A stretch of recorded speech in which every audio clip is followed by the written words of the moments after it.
En Radio Portales de Valparaíso presentamos Revelando.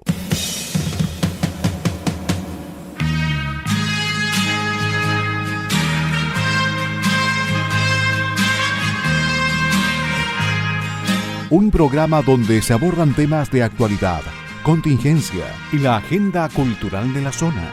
Entrevistas del ámbito nacional e internacional. Revelando es presentado y auspiciado por Asofar AG, Asociación de Oficiales de la Armada de Chile en Retiro, Asociación Gremial. Con ustedes, Revelando en Radio Portales de Valparaíso.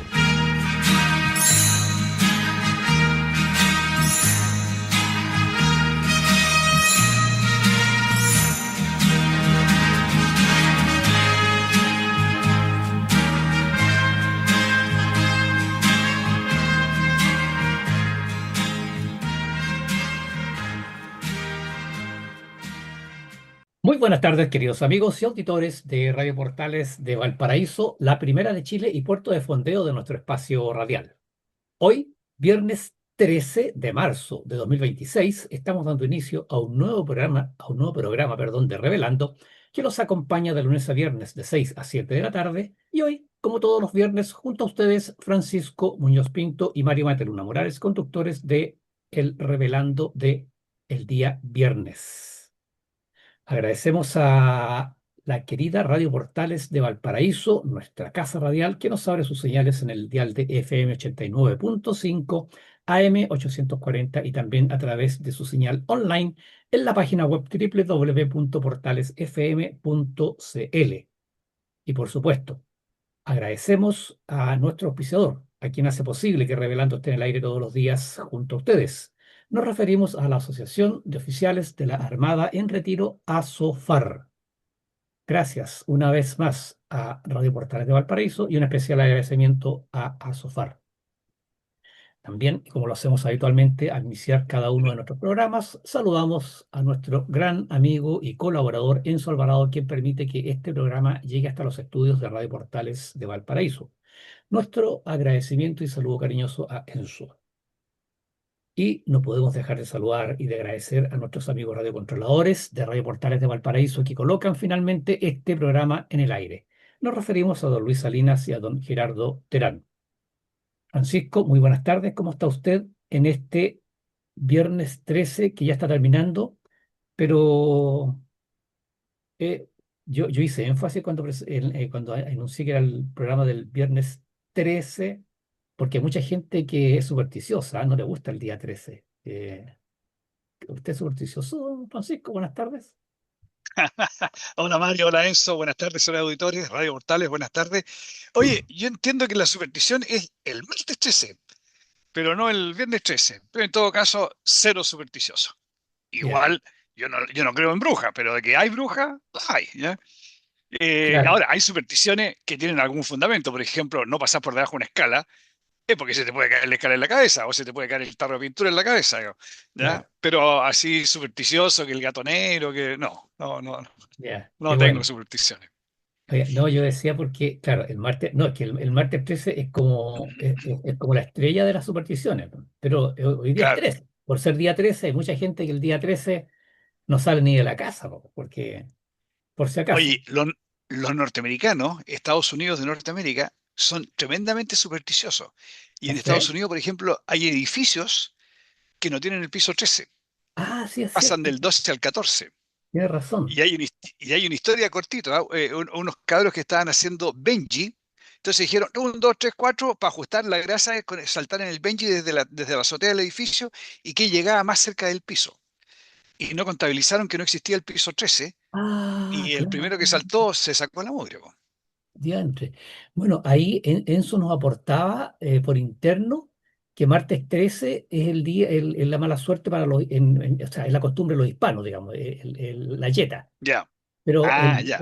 el viernes 13 es para los anglos, en el Anglo, mundo. ya. Claro, Me eso nos quedo aporta. entonces con el martes 13. Ya, perfecto. Entonces, bueno, estamos re bien entonces porque no es martes 13, es viernes 13. Ya.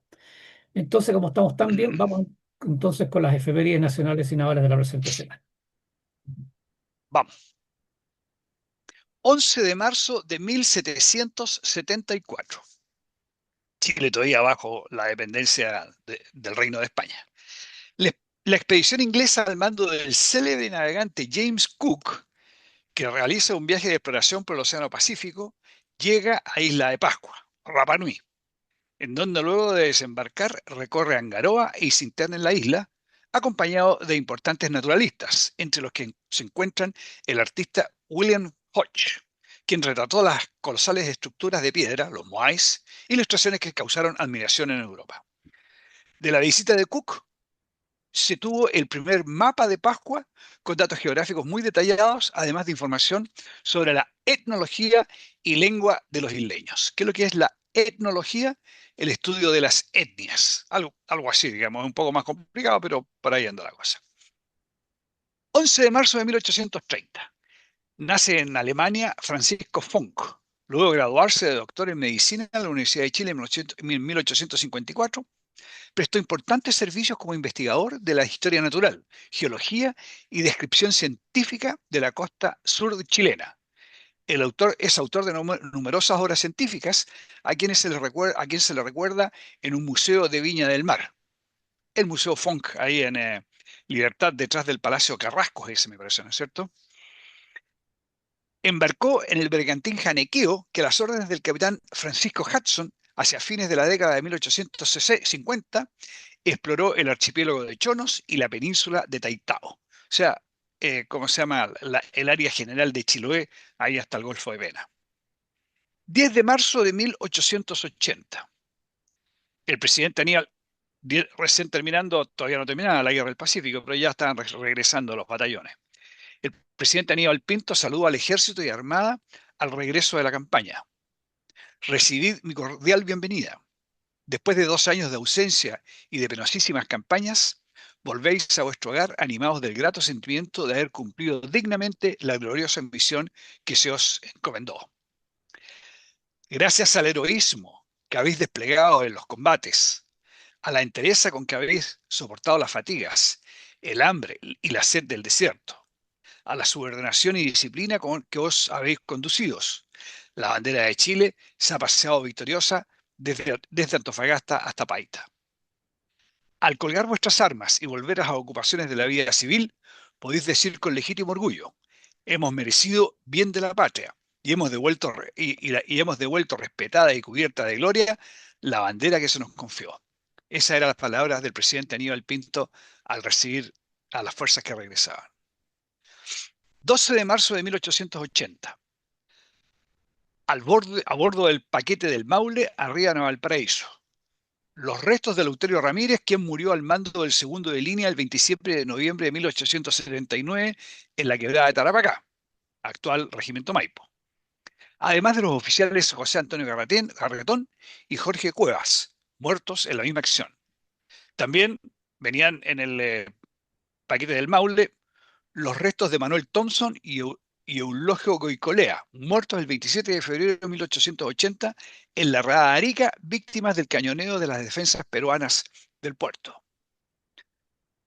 Adornaba el carro fúnebre que en Santiago condujo los restos de Thompson hasta el cementerio metropolitano un escudo en el que junto a su nombre se leía: Papudo, Aptao, Arica, el bautismo de fuego, la confirmación de la sangre, el viático de la gloria. Esos eran los combates en que había participado Thompson, partiendo por Papudo, la captura de la Covadonga aquí frente a las alturas de Papudo. 13 de marzo de 1898. Con el fin de dar a la ciudad la hora exacta, la Comandancia General de Marina ordena que el cañonazo que se disparaba a medianoche se cambie por otro que se disparará a las 12 del día, para cuyos efectos se dispone comunicar el cañón del Fuerte Hueras con la Escuela Naval por medio de un hilo eléctrico. De este modo será simultáneo su disparo con la caída de la esfera negra que corona la estación horaria instalada en el Cerro Artillería.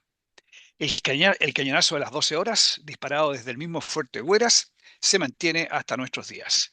Lo de la esfera, ojalá que algún día tengamos oportunidad de conversarlo, es súper interesante. 13 de marzo de 1904.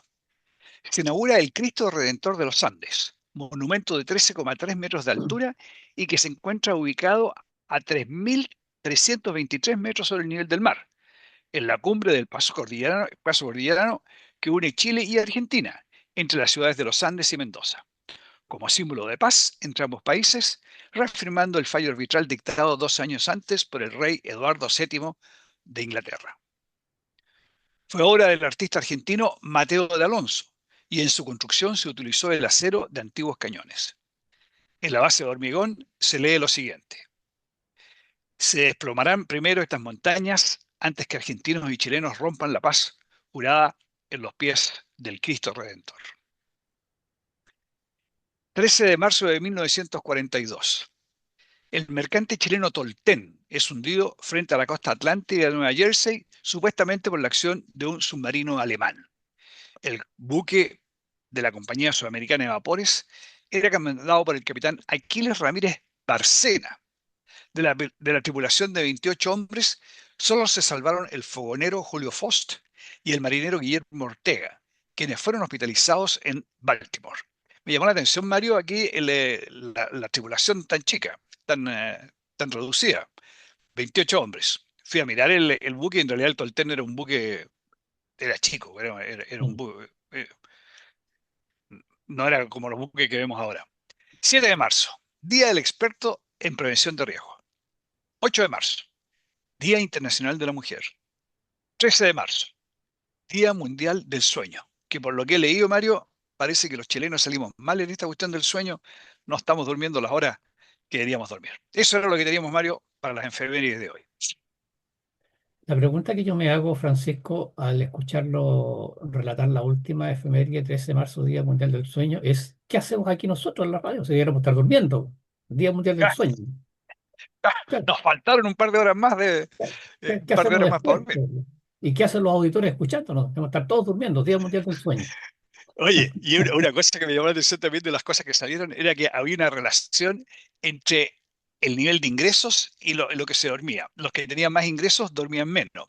Entonces, pero la Ah, solución no es dormir menos para ganar más. O sea, no porque duerma menos gano más. Probablemente los que claro, trabajan más, tienen más más preocupaciones, que se lo cuestión preocupaciones. que terminan con dinero, esos son los que duermen poco, pero no es cosa que yo me quede despierto hasta más tarde para tener más plata.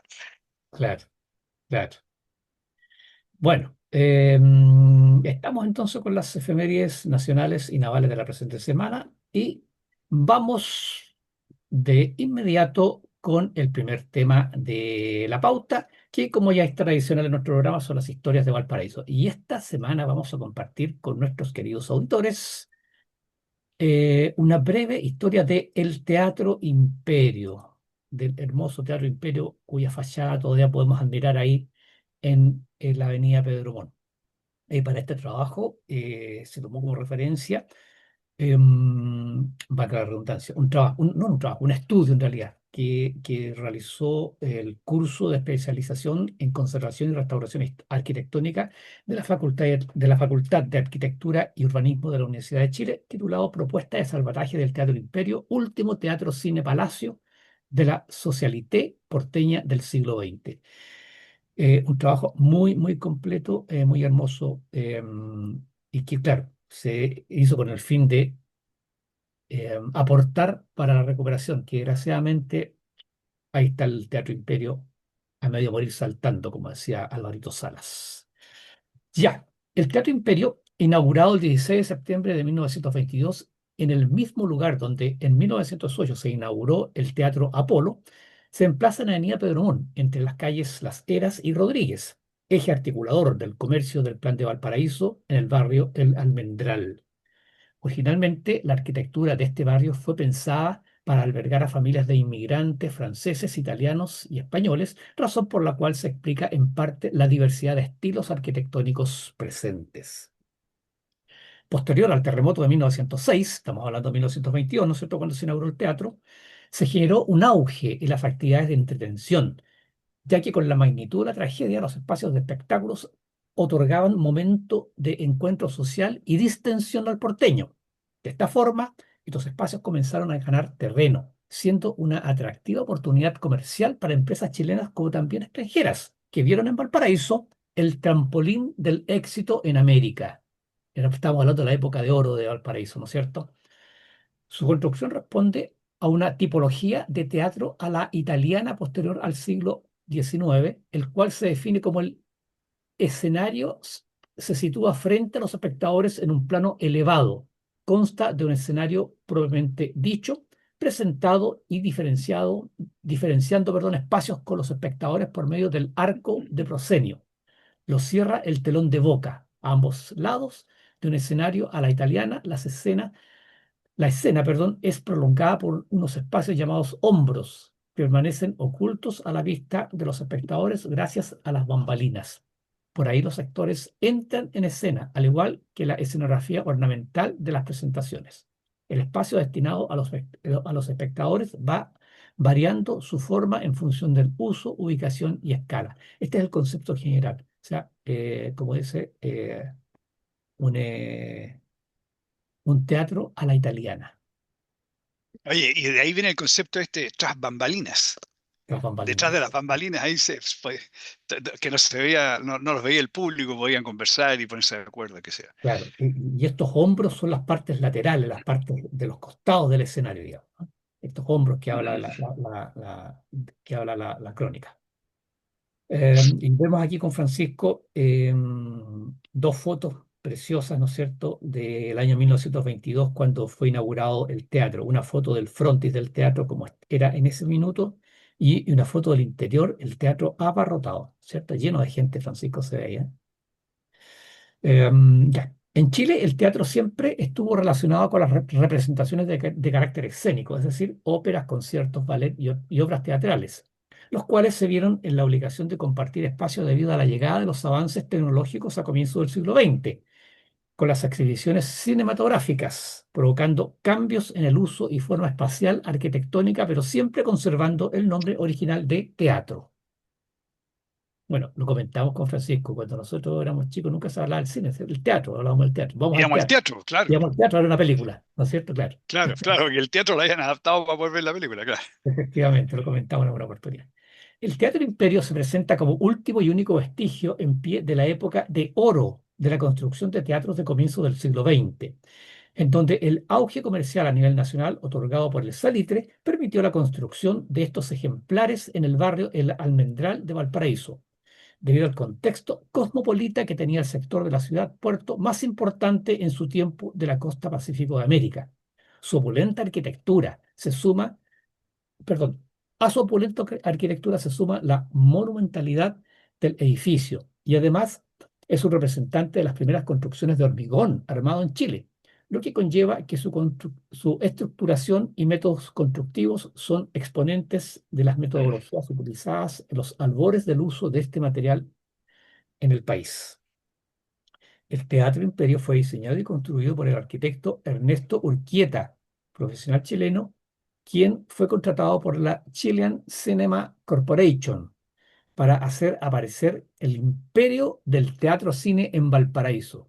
Y es una obra que representa fielmente la mentalidad de la Academia Francesa que influenciaba a Urquieta.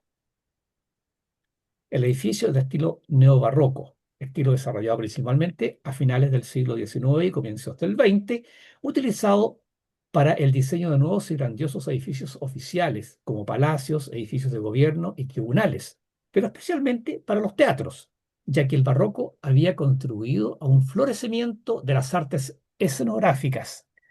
Llama la atención la similitud que posee el Teatro Imperio original con la Ópera Garnier de París, Francia.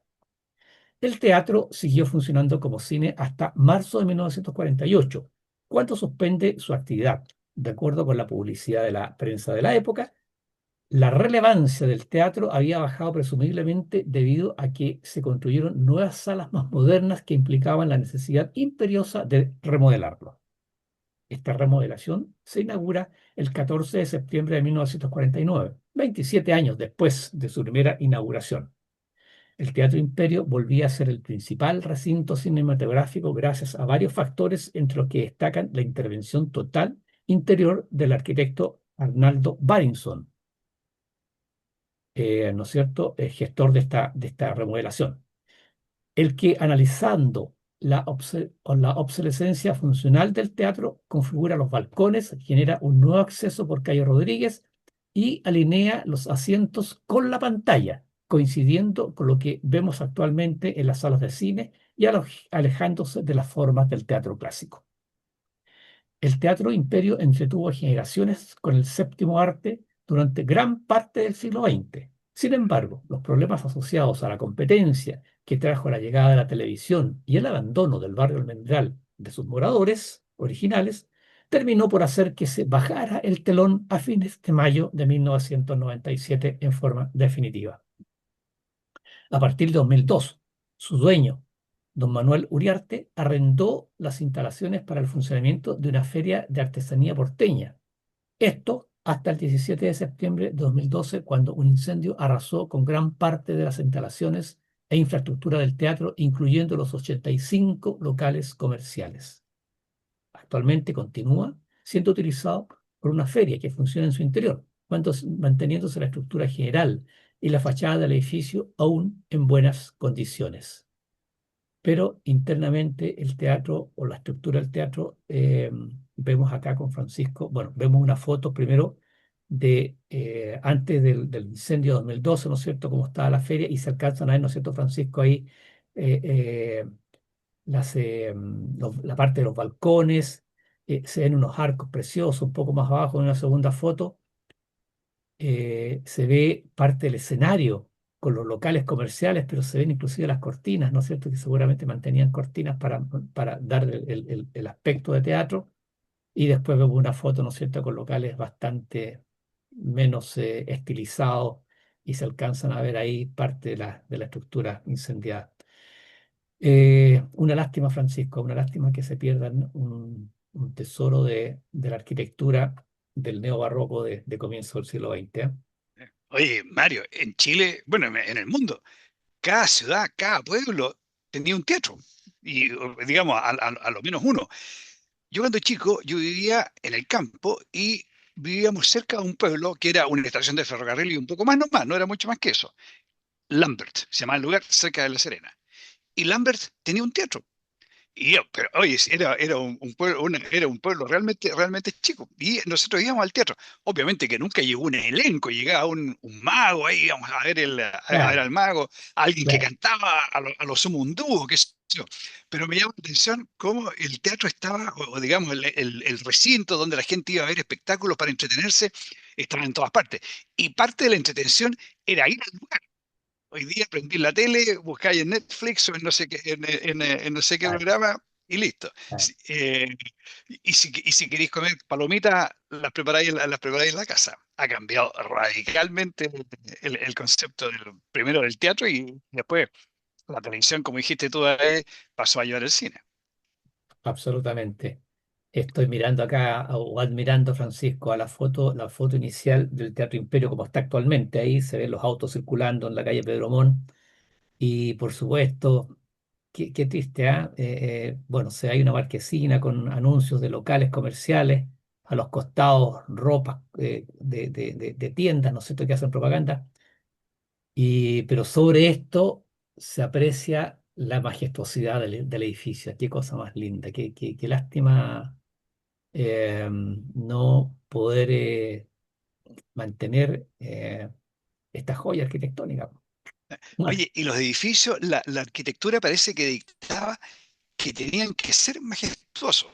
Si tú te fijas en los teatros, muchas veces la fachada era la pura fachada. O sea, la fachada era más majestuosa que el resto que lo que seguía más atrás. Pero había que, para atraer a la gente, vamos al teatro y la gente se vestía para ir al teatro, me refiero, se vestía, se ponía ropas especiales, se vestía más elegante, no, por etcétera, ¿ya? Y había que supuesto. llegar a un lugar majestuoso, po. Y la fachada da la majestuosidad del lugar. Es lo que hemos conversado, Francisco, con las iglesias, las catedrales. También esa sensación de majestuosidad, ¿cierto? De grandeza. Sí, y lo otro es que, claro, obviamente nosotros estamos muy influenciados por Europa, pues. Entonces, Claro. claro, se dice acá que tiene un parecido de seguro que el arquitecto, señor Urquieta, cuando diseñó Se inspiró en el teatro, ¿cuál fue? A ver si lo encuentro por acá, en el que comenta la crónica, que tiene un parecido muy grande con la ópera Garnier de París, Francia. Claro, bueno, era, era el mundo desarrollado de la arquitectura de esa época. Por supuesto que nosotros teníamos que mirar ese espejo. Mario, es la hora de ir a Sí, nuestra pausa.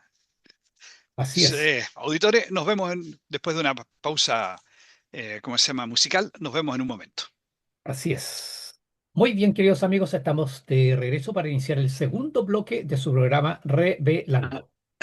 Al reanudar nuestra conversación con Francisco Muñoz, comenzamos agradeciendo primero que nada a la Radio Portales de Valparaíso, nuestra querida Radio Portales de Valparaíso, que nos permite estar junto a ustedes todos los días. Y nosotros con Francisco el día viernes. Y por supuesto, también tenemos que agradecer a SOFAR, que es el auspiciador de nuestro programa, la Asociación de Oficiales de la Armada en Retiro.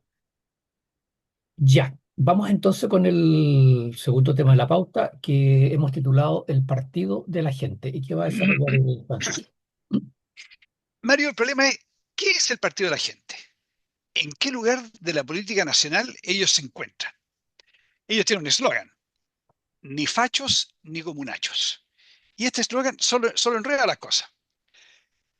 El movimiento fascista viene del italiano Benito Mussolini. Era un partido estatista. El Estado era el que prohibía educación, prohibía cultura, prohibía alimentación, etc. Y por otro lado, era un grupo violentista. Se tomaban la calle. Entonces, ¿tenemos algo más parecido al comunismo que el fascismo? Entonces, podríamos decir, ¿cómo es? Ni facho ni comunacho es una redundancia, si fascista y comunista es lo mismo. Pero claro, en realidad en nuestra cultura la izquierda logró establecer que los fascistas eran de derecha, y lo que ellos tratan de decir es que ellos no son ni derecha ni izquierda. Pero eh, poco claro el eslogan. Ahora, eh, cuando ellos dicen ni fascista ni facho ni comunacho, pero no dicen qué lo que son. Y en ninguna otra declaración he visto decir que ellos digan, ellos dicen lo que no son. Ellos dicen que no están casados con ningún partido. Pero ¿con qué idea están casados? ¿Qué idea tienen? En mi opinión, el Partido de la Gente no tiene cultura. Perdón, no tiene postura. Solo tienen algún interés oculto que no lo han dado a conocer, no lo han declarado. Recordemos, por ejemplo, dentro de las características de este partido, que para la segunda vuelta presidencial, cuando los partidos que no, cuando estaba Kast y Jara de candidatos y el Partido de la Gente ya no tenía candidato, ellos dijeron: le vamos a consultar a nuestras bases, porque esa va a ser nuestra forma de proceder. Y le preguntaron, aparentemente, porque fue poco clara también la votación, pero aparentemente le preguntaron a sus bases y el resultado fue votar nulo o en blanco. Segunda vuelta presidencial, el Partido de la Gente votaba nulo o blanco. O sea, en otras palabras, se restaban del proceso. Dejaban en manos de otros la decisión y ellos se lavaban las manos. Es decir, esto se llama democracia directa. Cada vez que tengo un problema importante, llamo a un plebiscito, llamo a votar, llamo a elecciones, etc. La verdad es que la democracia directa en una parte ha funcionado, no resulta, y ellos perfectamente lo saben. O sea, Franco Parisi tiene muy claro que las cosas son así. Entonces, la verdad es que la actitud que ellos tienen no aporta a la política nacional. Ahora, al asumir el miércoles pasado el nuevo Congreso, había que elegir a las directivas ¿cómo se llama?, del Senado y de la Cámara de Diputados. Pamela Giles se presentó como candidata a presidente de la Cámara de Diputados por el Partido de la Gente. Habían intentado negociar primero con la derecha, no hubo acuerdo, porque no hubo acuerdo por los beneficios que estaban solicitando, me imagino, y por lo tanto decidieron negociar con la izquierda. Y negociaron con la izquierda desde la democracia cristiana hasta el Partido Comunista. Si yo puedo negociar con la derecha y después puedo negociar con el Partido Comunista, es decir, lo único que estoy buscando es un beneficio. No estoy buscando una postura política, no estoy buscando cooperar, no estoy buscando formar un movimiento que se identifique con algo y contribuya a eso. Ahora, curiosamente, ellos ya cantaban victoria, toda la prensa decía Pamela Giles, la próxima presidenta de la Cámara de Diputados, pero no fueron capaces no solo de alinear a sus, ¿cómo se llama?, a sus pares circunstanciales, ni siquiera fueron capaces de alinear a su propio partido y curiosamente, para sorpresa de todos, Pamela Giles no fue electa como presidenta. Estaba muy enojada la mujer. Digo yo, si son capaces de alinearse con los comunistas en circunstancias que antes habían intentado negociar con la derecha, ¿quiénes son? ¿Cómo se definen? ¿Dónde están? Y en resumen, amigos, hay que pensarlo dos veces antes de votar por partidos populistas que no aportan nada a la solución de los problemas de la gente. Al revés, ellos están por intereses que no han sido capaces de, o no quieren, o no les gusta, o no les interesa, o no les conviene dar a conocer. Mario. Yo creo que es, todo se resume en un concepto que usted mencionó al final de su relato, Francisco, el populismo. Este es un clásico partido populista, porque cuando uno revisa eh, el concepto, cómo se define o cuál es la filosofía, eh, eh, ellos dicen que ellos apelan al pueblo como base legitimadora. O sea, ellos no están ni con la izquierda, como decía usted, ni con la derecha, sino que ellos responden al mandato del pueblo. O sea que si el pueblo, el pueblo, ahora, el problema es, ¿quién representa al pueblo? O sea, ¿a quién llaman ellos pueblo? O sea, un grupo de 20 personas que se dice representante del pueblo, eh, eh, ¿cómo se llama? Ay, se me fue el término. Una votación, un llamado, ¿no es cierto?, a que todo el país se manifieste y vote por una opción o elija una opción, no sé, un derecho o una necesidad, no sé cómo llamarlo. ¿Quién es el pueblo, po? ¿Quién es la base legitimadora? Entonces, eh, clásicamente, este es un partido populista que mira las encuestas tal vez y dice, mire, la gente dice, en este minuto dice que le gusta tal cosa, entonces vamos por ahí. El día de mañana las encuestas dicen otra cosa, vamos por allá. Y tal como usted dice, no tienen principios, un principio rector, no tienen principios Una línea de valóricos, pensamiento. una línea de pensamiento. Entonces, es un clásico partido populista, po. O sea, ellos se rigen, dice, insisto, la definición de ellos que es el pueblo es su base legitimadora. ¿Quién es el pueblo? ¿Quién representa al pueblo? Eh, perdón, en el próximo tema que vamos a tocar vamos a hablar, ¿no es cierto? Nos vamos a hacer la pregunta de cómo fue que elegimos a este gobierno. O sea que si el pueblo dice el día de mañana que queremos, no sé, porque que es bueno que desaparezcan todas las personas mayores de 60 años, el Partido de la Gente va a apoyar eso, o sea, sí, no, hay que matar a todos, hay que eliminar a toda la gente mayor de 60 años, porque el pueblo lo dice, el pueblo Claro, lo oye, dice. y si el pueblo dice, oye, queremos un bono, porque ¿quién no quiere un bono? El partido de la gente va a apoyar el bono. O sea, como dijiste tú, el partido de la gente va a apoyar todo aquello que sea popular. Y lo popular no necesariamente es bueno. Fue Es bueno, súper popular en algún momento, ¿no es cierto?, los retiros de las AFP. Pero después no tuvimos que comer la inflación que nos costó sangre, sudor y lágrimas controlar la inflación y pérdida de, ¿cómo se llama?, de poder adquisitivo, etcétera. Oye, y Mario, perdón, lo último. Y desgraciadamente para nuestra política, el Partido de la Gente obtuvo una muy buena votación. Entonces, resulta que la postura que adopta el Partido de la Gente, si es que adopta postura, ¿no?, porque ya se quedaron para la elección de la presidenta, ya se quedaron ya, si es que el Partido de la Gente tiene una postura, va a ser súper importante, o sea, va a ser muy importante, muy relevante para leyes que son trascendentes para la nación. ¿Y ellos dónde se van a poner y por qué se van a poner en esa postura? No, complicado el Partido de la Gente.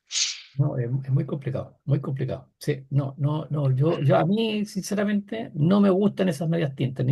Yo voy por los principios y valores. Y si esos principios y valores están de acuerdo a lo que yo pienso, a lo que yo siento, bueno, esa es mi opción. Pero estar, digamos, al arbitrio a donde me lleve el viento, no. Bueno, vamos entonces con el próximo tema que tenemos preparado para conversar con nuestros auditores, que hemos titulado y tiene mucha relación con lo que estaba conversando Francisco, la importancia del voto. A ver, acaba de finalizar un gobierno que dejó una profunda huella negativa en el país. Un gobierno que llegó, ¿no es cierto?, con la arrogancia de ser los mejores y de querer cambiarlo todo, de refundar Chile. Terminamos con cifras dramáticas en desempleo, delincuencia, salud, educación, vivienda y muchos más. Una situación crítica del Estado con un déficit fiscal histórico y un endeudamiento fuera de todo margen. Eh, un país que fue derechamente mal gobernado, muy mal gobernado. Entonces la pregunta es, ¿cómo fue que elegimos a un gobierno como el que acaba de finalizar? Eh, y que obliga, por supuesto, al nuevo gobierno, al gobierno que está, a la autoridad que están asumiendo, a establecer un gobierno de emergencia, Francisco, queridos amigos, un gobierno de emergencia para poder sacar al país de la crisis en la que está. Entonces, aquí nacen preguntas. Eh, ¿Cómo no nos yo me incluyo, porque soy parte de Chile, yo no me quiero, no me quiero aquí dejar afuera. ¿No Yo, te queréis bajar de la micro en la mitad claro, del somos aquí, recorrido? la micro somos todos, estamos todos en la misma micro, digamos. ¿Cómo no nos dimos cuenta del riesgo de entregar Chile, los destinos del país, a jóvenes inexpertos que no estaban calificados? Y para colmo, cuyo aliado principal era el Partido Comunista. O sea, digo yo, ¿cómo? ¿Cómo fue posible? Entonces, ahí tal vez una de las cosas que explique esto, lo hemos comentado con Francisco en varias oportunidades, es que mucha gente no quiere saber nada de política. Dice que la política es mala. Cuando la política no es mala, hay malos políticos, que es distinto. Gente que hace mal uso de la política, gente que abusa de la política, pero la política no es mala. Entonces, ahí volvemos a lo que Francisco nos ha recordado cuántas veces, po. Lo que dijo el señor Platón: el precio de desentenderse de la política es ser gobernado por los peores hombres. Y Dios mío, ¿cómo se aplica? ¿Cómo se aplica esto dicho por Platón hace miles de años atrás a lo que acaba de suceder en Chile? El precio de desentenderse de la política es ser gobernado por los peores hombres. ¿O no, Francisco? Oye, y ahondando un poco más, la política, yo no puedo decir la política es mala, la política es la política, es un concepto, ¿ya? Un El concepto. carácter de bueno o malo se lo damos a las personas. Se lo Sí, damos a la persona y va a depender de cómo las personas lo apliquemos. Porque somos nosotros los que votamos, somos nosotros los que elegimos a los políticos. O sea, no es la política que sea buena o mala, somos nosotros los buenos o malos, somos nosotros los que votamos bien o mal y hacemos que la política sea de utilidad o no sea o no sea de utilidad. Y, digamos, no solamente las personas, en mi opinión, tienen la obligación de embarcarse en la política, entender la política, ser capaces de tomar una decisión informada y argumentarla. Y ser capaces de decir por qué está. No significa que tenemos que estar todo el día metidos en la política, pero tenemos que saber, es nuestra responsabilidad la de educar a nuestros hijos. No se trata de adoctrinar a nuestros hijos con una determinada línea política. Se trata de mostrarles qué es la política, los distintos caminos, qué es lo que, obviamente uno va a decir que lo que uno piensa, que lo que es lo mejor, etcétera. Pero tenemos que hacer ese ejercicio antes que nuestros hijos sean adoctrinados por otros. Porque si llegan, si los tiramos al mundo sin conocimiento, sin preparación, los van a adoctrinar. Hablamos nosotros de política con nuestras amistades, con nuestras relaciones, en buena onda. No nos vamos a poner a pelear. Yo no voy a tratar de imponerle al otro mi forma de pensar. Pero tengo que tener una cultura al respecto. Leo de política, me informo, tengo opinión, mi opinión es argumentable. Todo eso lo necesito. Así como siempre lo digo también, la mitad de los chilenos son capaces de alinear una selección de fútbol. pero ¿cuántos chilenos son capaces de alinear un Congreso? ¿Cuántos chilenos son los capaces de decir, mira, los mejores candidatos a diputados son estos y los mejores candidatos a senadores son estos otros? Y sí lo podemos hacer con el fútbol, que el fútbol no es más que entretención, no nos afecta en la vida más que eso. En realidad, el título de este tema debe haber sido la importancia de la política, no la importancia del voto, la importancia de la política. Eso refleja mejor lo que estamos conversando con nuestros amigos. Francisco, eh, se me fue la idea, lo que tenía en mente comentar. Pero bueno, efectivamente, cuando nosotros no nos preocupamos de conocer por quién estamos votando, estamos rifando el destino del país. Y pucha, que de repente sea súper simple, pues. Si no es tan complicado. A ver, hay que partir, ¿no es cierto?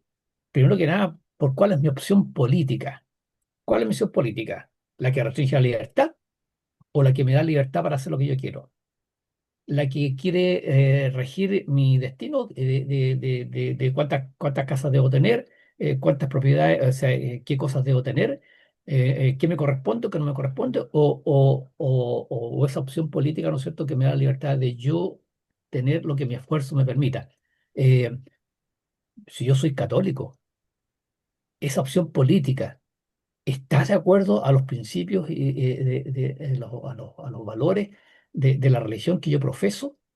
Sí, es sumamente simple. Y después ya nos vamos al detalle, ¿no es cierto? Al candidato. Ese candidato me representa, pero no me representa por lo que me está prometiendo, sino que representa mis principios y valores. Entonces, no es tan difícil tampoco, Francisco. Sí, no es tan difícil. No es tan difícil.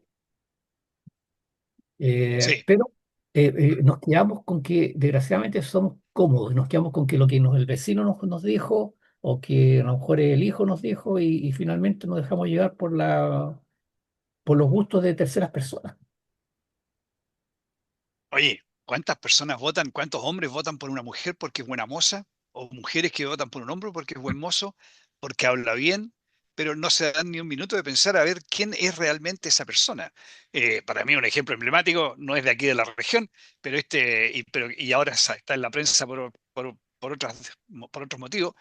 ¿Cómo pudieron votar por este señor Rojas Vade, que decía que estaba con, ¿cómo se llama? Que estaba con cáncer y resultó ser el fracaso más absoluto? ¿Cómo nadie se dio una vuelta de mirar quién es este señor, tratar de analizar un poquito más? La prensa también tiene una responsabilidad importante, ¿ah? Porque los medios de prensa tienen la capacidad para investigar y para informar y dar a conocer. Permitirle a los candidatos que ellos se den a conocer e investigar un poquitito más para dar a conocer qué es lo que son los candidatos, cuál es su historia, cuál es su línea, cómo han votado los que van a la reelección, cómo han votado en oportunidades anteriores.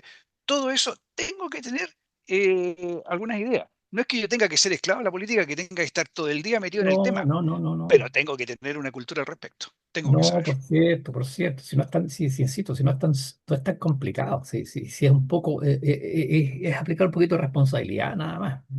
Bueno, nos está quedando poco tiempo de programa. Y vamos con el tercer y último tema que hemos titulado El buen indulto.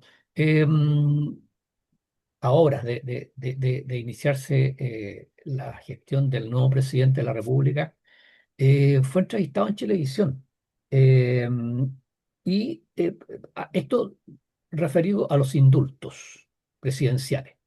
Y fue consultado específicamente por el caso del ex capitán de Carabineros, Patricio Maturano, ¿no es cierto?, que está condenado a 12 años de cárcel. Esto, ¿no es cierto?, como la condena es por apremios ilegítimos y lesiones gravísimas en contra de de la actual senadora Fabiola Campillay.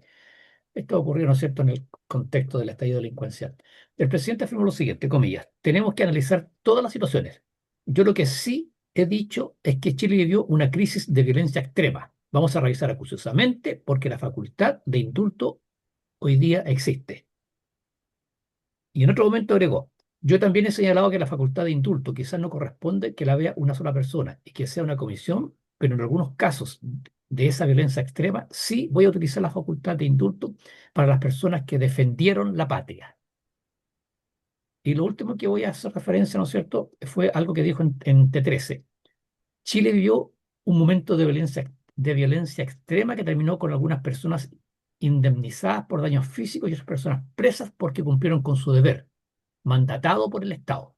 Y claro, hay una apreciación distinta a veces en temas judiciales, pero que son revisables. La facultad de indulto es una facultad que hasta el día de hoy tiene el presidente de la República y yo la voy a utilizar.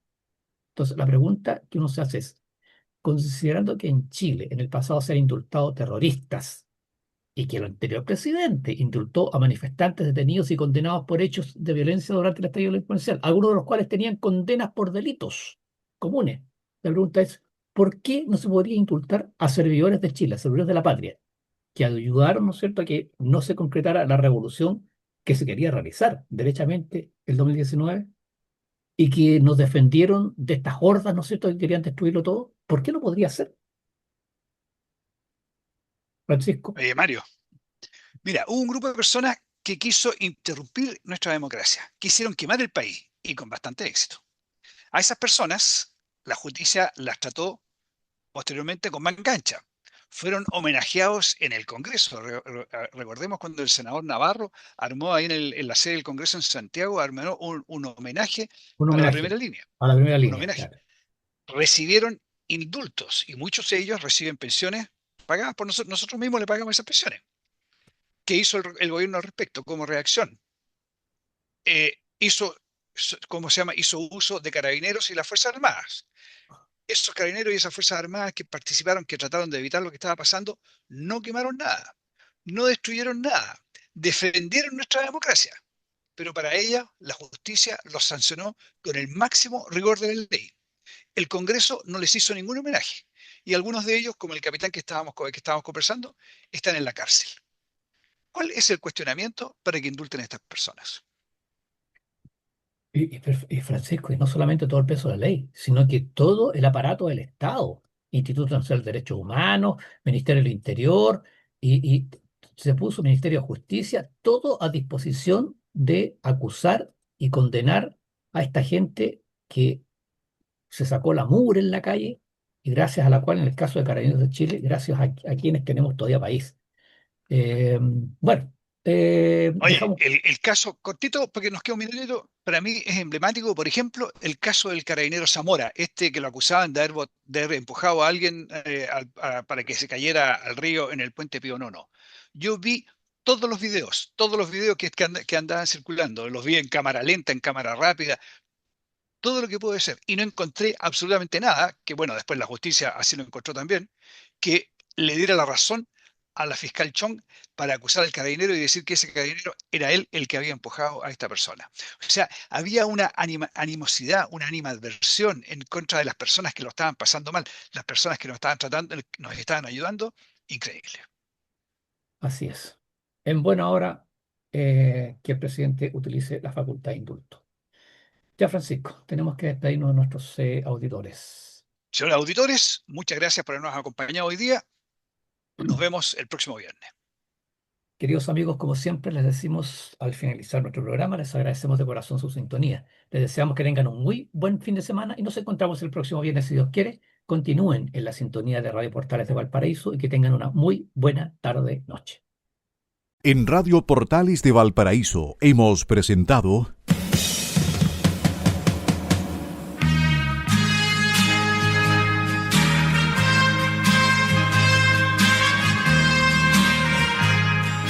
Revelando, un programa donde se abordan temas de actualidad, contingencia, entrevistas del ámbito nacional e internacional.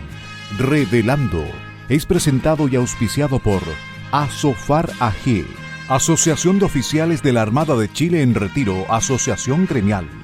Sintonícenos en un próximo programa. Buenas tardes.